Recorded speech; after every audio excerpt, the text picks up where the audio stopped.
सत्संग से सोधी आवे, नहीं जीव 84 में जावे। सत्संग से सोधी आवे, नहीं जीव 84 में जावे। अब मेटो द्वेष और राग, हो राग या उम्र बतेरी जाली। अब मेटो द्वेष और राग, हो राग या उम्र बतेरी जाली। पुण्यात्माओं, अनजान पने में, भोलेपन में बहुत से श्रद्धालु कहते हैं कि रामपाल दास तो अन्य संतों की आलोचना करते हैं। पुण्यात्माओं, आलोचना वो होती है जो झूठी बकवाद करे, निराधार बातें कहे। अब जैसे इन महापुरुषों ने जो लिख रखा है आपको पढ़कर सुना रहा है, हमारे सदग्रंथों में जो लिखा है वो आपके रूबरू कर रहा है, तो इससे आपको सत्य और असत्य का ज्ञान आसानी से हो जाएगा। जैसे एक समय किसी ने नकली नोट छाप लिए थे 1000 के, 500 के, तो सरकार ने क्या किया था, डुप्लीकेट और ओरिजिनल दोनों साथ साथ रख के दिखा दिए थे टीवी के माध्यम से, समाचार पत्रों के माध्यम से, कि ओरिजिनल ऐसा होता है, डुप्लीकेट ऐसा होता है। तो क्या सरकार आलोचना कर रही थी? एक महापरोपकार कर दिया ना, लाखों लोग ठगे जाते। उनका ईसा गरीब व्यक्ति के पास 10-20 हजार रुपये होते हैं, वो नकली होते, तो वो तो रो रो कर टक्कर मारता। तो पुण्यात्माओं, आप जो ठगे जा रहे हो, आपकी तो कीमत ही नहीं लगाई जा सकती। मनुष्य जीवन के एक श्वास की कीमत ऐसी बताई है कि 3 लोग भी एक तरफ रख दे तो भी सस्ते हैं ये, और एक श्वास महंगा है मनुष्य का। इन्होंने कितना बर्बाद कर दिया, हमारे पीढ़ी के पीढ़ियां का नाश कर दिया।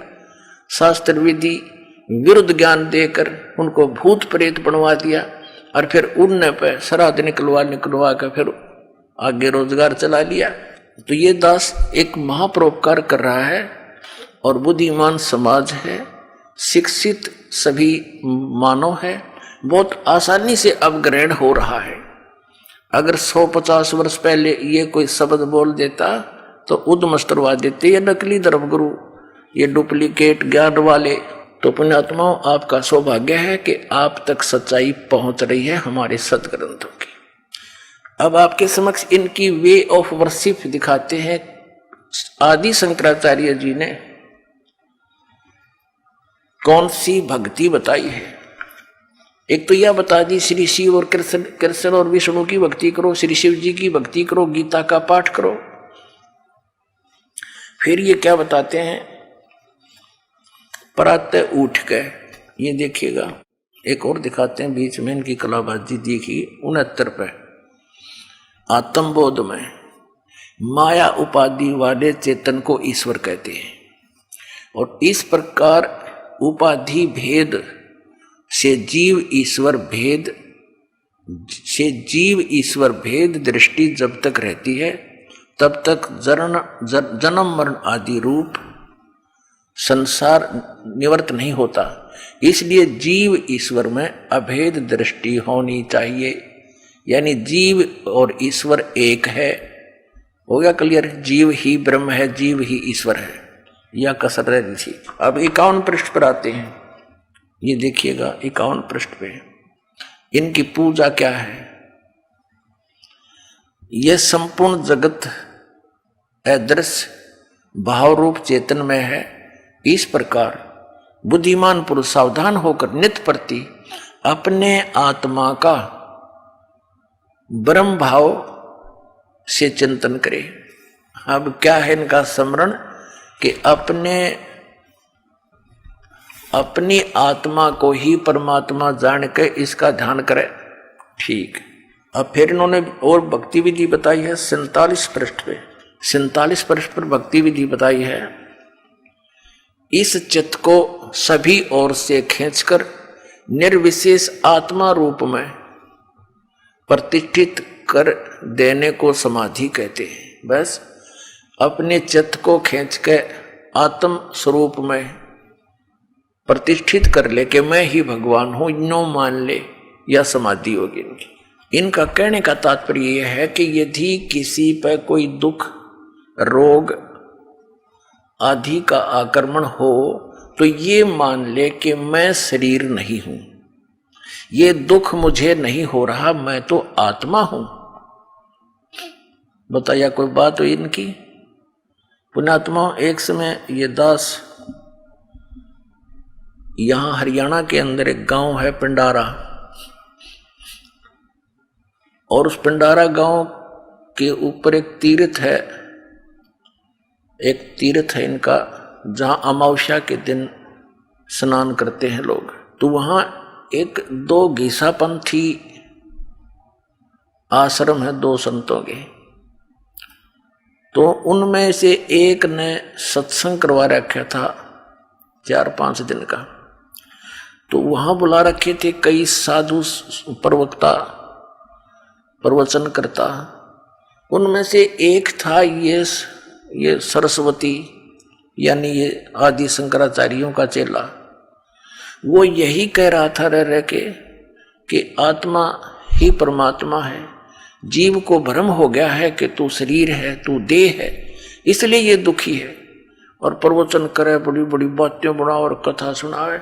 तो दूसरे जो वक्ता थे उसके साथ बैठे थे, उनकी बना रखी थी एक बैठने की तख्त डालकर स्टेज सी, श्रोता नीचे बैठे सुन रहे थे।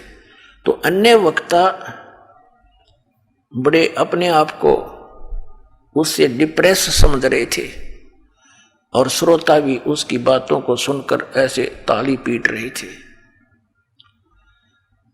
कि वो क्या बताता है कि एक समय मैं चला जा रहा था, रास्ते में एक व्यक्ति बहुत दुखी था,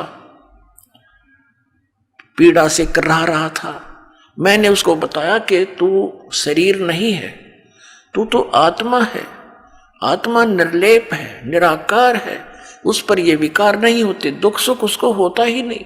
अरे भोले मानव, तू क्यों दुख पा रहा है? तो केवल भ्रम में दुखी है। और वो क्या कहता है कि उसी समय उसको आत्मबोध हो गया, उसको पीड़ा रही नहीं, परमात्मा 2 मिनट में समझ में। ये है आत्मबोध और ये है तत्व ज्ञान। अब इस तरह वो कहता रहा। जैसे अगले दिन सत्संग समापन होना था, उससे पहले वाली रात्रि में वो नए प्रवचन करके उठ गया। रात के 12-1-1:30 बजे से उसका पेट में दर्द हो गया, और इतनी बुरी तरह हो गया ना, चिल्लावट डांगर की तरह, पशु की तरह। वो जितने भी भगतजन विश्राम कर रहे थे सब उठ कर आगे, वो वक्ता भी 2 दूसरे कमरों में थे वो भी आगे। तो पता चला कि उस काशी विद्यापीठ के पढ़े हुए सरस्वती का पेट में दर्द हो गया। दूसरे आश्रम से गाड़ी लाए, गाड़ी में डालकर बैठाकर उसको ले गए जींद शहर में, 2-2.5 किलोमीटर दूरी पर है। वहां उसका ट्रीटमेंट हुआ। 2 बजे ले गए थे, सुबह 6-7 बजे वो कुछ राहत मिली, फिर वापस ले आए। वो गाड़ी से उतर कर ऐसे चल रहा था जैसे जच्चा चला कर, फिर धीरे धीरे कदम रखे, मुंह नीचे न लटका रहा। तो दूसरे जो वक्ता थे वो उसके इर्द गिर्द मंडरा गए और कहने लगे, स्वामी जी, अरे तू तो आत्मा है, तुझे पीड़ा तो होती ही नहीं, क्यों चिल्ला रहा था? कहता चल चल अपना काम करे। तो पुण्यात्मा, बीजक की बात कहे बीजक नाई हाथ, ये पृथ्वी डोबन उतरे का मीठी बात। ये है ये शंकराचार्यों का विधान।